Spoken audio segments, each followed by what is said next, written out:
have been, of course, occurring on Mondays, and we are also expecting another one on Thursday, and people are calling out for a remedial measure to have a dialogue so that we can break this stalemate that we are in. Let's see what is fresh off the press this morning before we go on with our panel discussion much later in the course of the program. This is what you're waking up to on the front page of The Standard. Kenyatta's under siege is a splash today. Looking at the bold paper, and you can see how they invaded the farms yesterday. There are hundreds of youth, it says, some ferried from an unknown destination, invaded the city farm belonging to former President Uhuru Kenyatta's family, hewing down eucalyptus trees and cutting away sheep in the evening. They lit fires on the farm, but there was no police presence. And this story is on page 6 and 7 of The Standard this morning. Also looking on top there, CS says, assume office in spite of court order. Is this a defiance of the court order right now?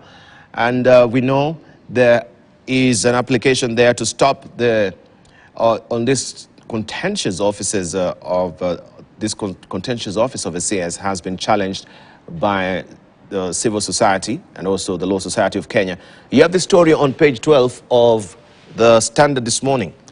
Eat chicken feet, Egyptian told as living costs rise. That is on Financial Standard. This is how it is biting right now, and everyone is told, yes, you have an alternative. Remember here, also in the country, we were being told by then the Minister of Finance that even rats is an option. What next for Tottenham after Conte exit? That is the compelling question there, looking at the sports stories. Raila mass action leaves City in paralysis. And you can see how they came out in force yesterday. You have the story on page 2, 3, 4, and 5 of The Standard this morning. KQ slumps to record 38.5 billion shillings loss.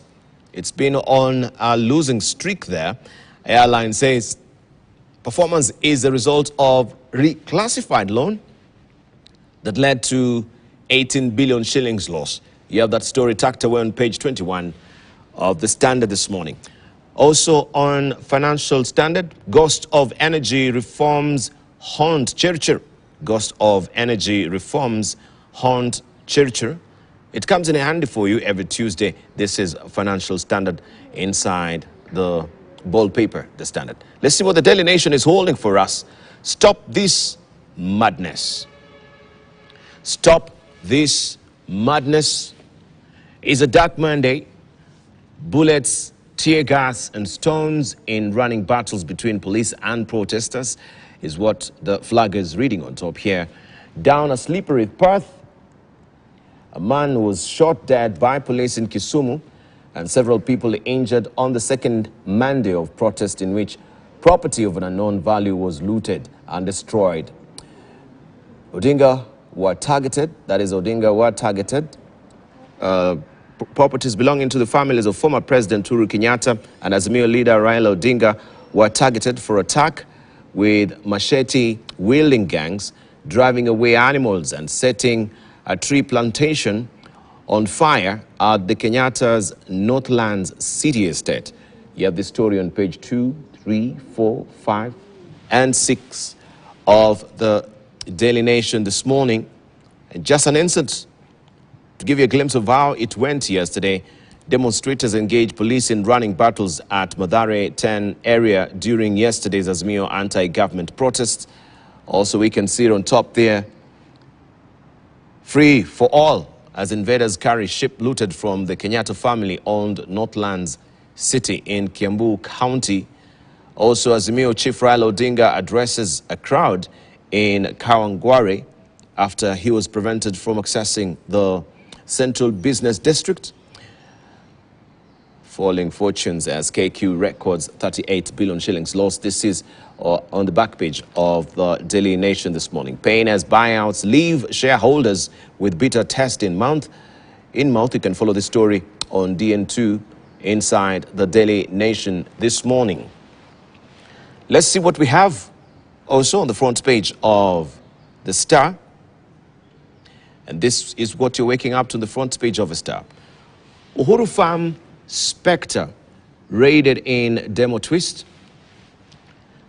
In Migori, 2 shots after protesters stormed police station to demand release of colleagues. And this story continues on page 4 and 5 of the Star this morning. Maxine Wahome Khan family is now the worst of enemies. You have that story on page 9 of the Star this morning. MPs in fresh bid for fat pension packs. They're at it again.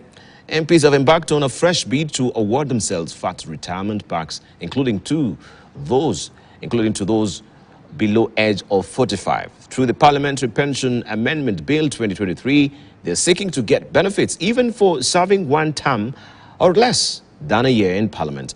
And you have that story on page 6 of the Star this morning. Drought leaves trail of death in Turkana.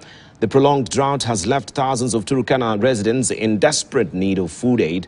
Samal Logiron, who's 84, a resident of Moroise village in Takwel, Loiman sub-county, is among residents ravaged by drought and starvation. And these stories, you'll have more of them as we continue to see suppressed rains in most parts of the countries, of the country and all the counties so far. You can follow the story on page 23 of the Star this morning. Germany rolls out red carpet for Ruto.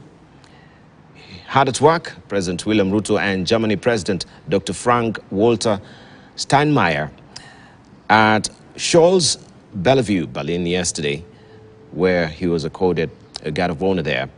You can follow the story inside the Star this morning. This is how it looks. Let's see what the People Daily is holding for us. And this is what you're waking up to the front page of the People Daily. Goons raid Uhuru land amid demos. Attackers steal livestock, set property on fire just days after state officers' warnings. And gang on motorcycles also attacks Raila gas cylinder farm, breaking windows in Mili. We have Azimio leaders hold protest in Kawangware, Kibera, Mathare to push for lower cost of living.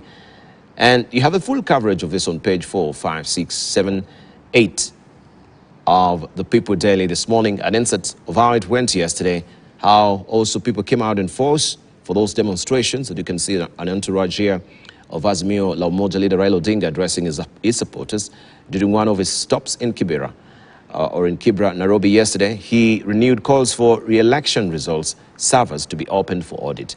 And police dispersed protesters on Gong Road. Protesters also lit bonfires as demos turned chaotic. This is the People Daily. Let's see what on top here we have. The teaser, MPs want Kenya Power to stop new IPP contracts, is a story there. And 10 more digital loans or loan firms get CBK's nod. That is on Newsbeat on page 17 of the People Daily. Taifa Leo. Wahuni wavamia shamba la Kenyatta. Wahuni wavamia shamba la Kenyatta is a story that you can follow also inside Taifa Leo. That's the splash headlining the demonstrations that occurred yesterday. Mapambano, uhalifu huo ufanyika sambamba na maandamano ya Azimio siku chache baada ya wanasiasa wa Kenya Kwanza kutishia kuvamia mali ya Uhuru. And this story is tucked on page 2, 3, and 4 of Taifa Leo.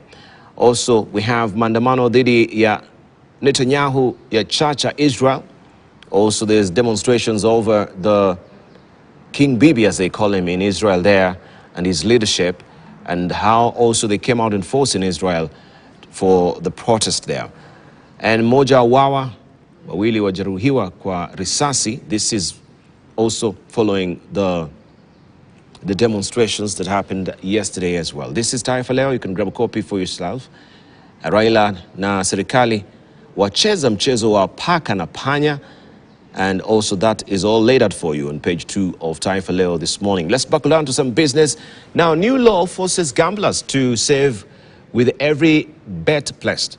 New law forces gamblers to save with every bet placed. Bill sets 20 million shillings minimum stake for online gambling. Firms risk penalties of up to 5 million shillings on breach. There's a story there by Kefa Muirore. It says the government will slash a chunk of the billions staked every year from punters and channel them into a compulsory hustler fund style saving kitty.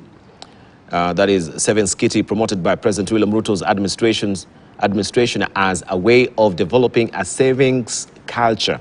among Kenyans. Punters will also stake a minimum of 20 shillings through online gambling in the process in the proposed changes to gambling rules by Presidential Task Force on the establishment of a national lottery.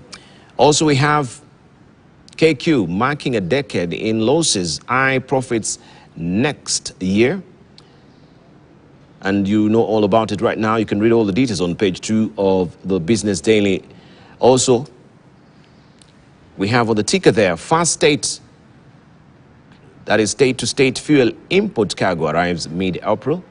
That is Oryx Energies, Galana Oil and Gulf Energy will in the next 2 weeks deliver their first batch of fuel on a 180-day credit period under a government-backed deal with Saudi Arabia and the United Arab Emirates.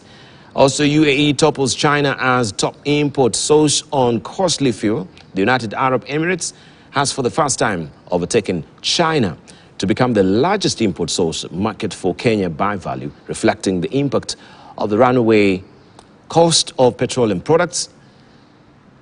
And also DTB dividends rises 66% on higher profits. That's the Business Daily for us.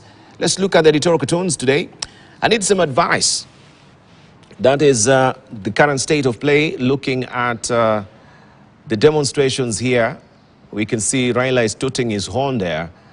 And we have someone who is on the sharpest edge of a dilemma right now on what to do with this demonstration and is seeking advice. Also, on the other end, should we tell him the problem is a working constitution? And holding court there with President Kagame and also President Museveni. So our problem, is it the working constitution, or what is the problem that is bedeviling this country right now? That is Victor in the Daily Nation. The Standard today as well. Gado has drawn this for us. How's oversight role?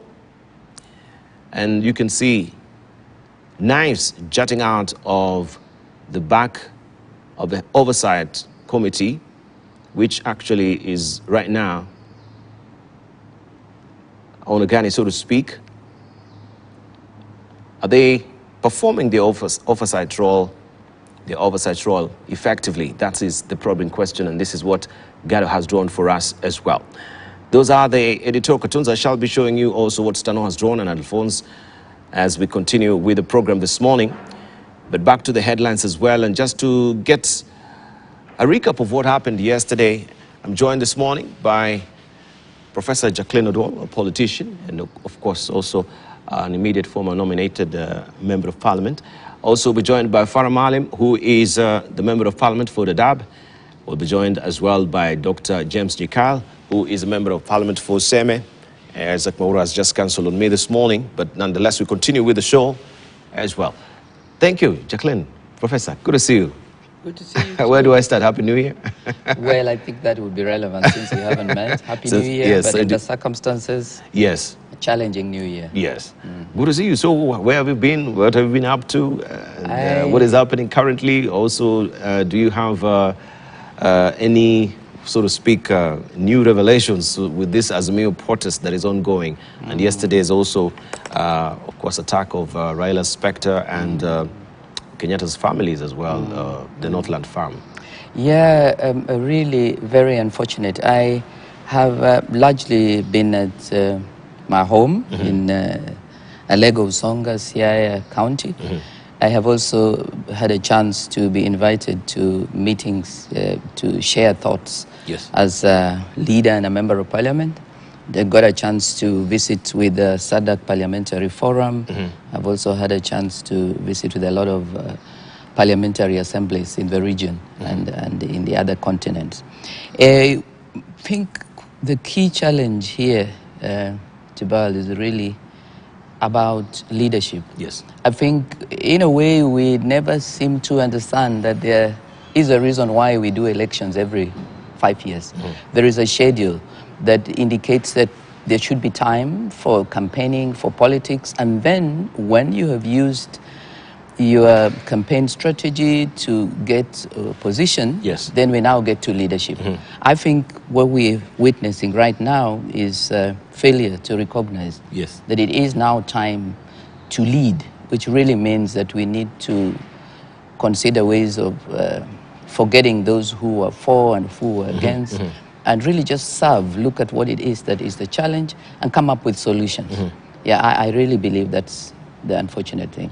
Yeah, so what is a stalemate that we've been in this morass for a long time?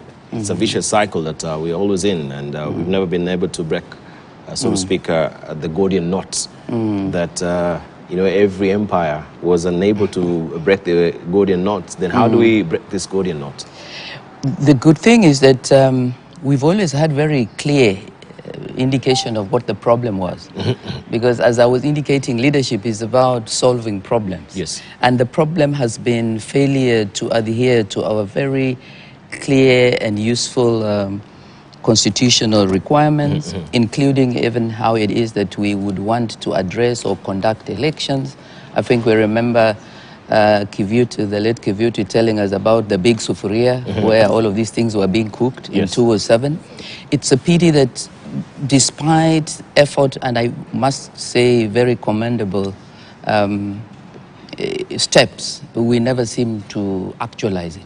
So the key issue here is that we might want to begin to salvage our institutions. Because I think the challenge has been that we get clarity, we get institutions, but then we sort of pull the rug under their feet.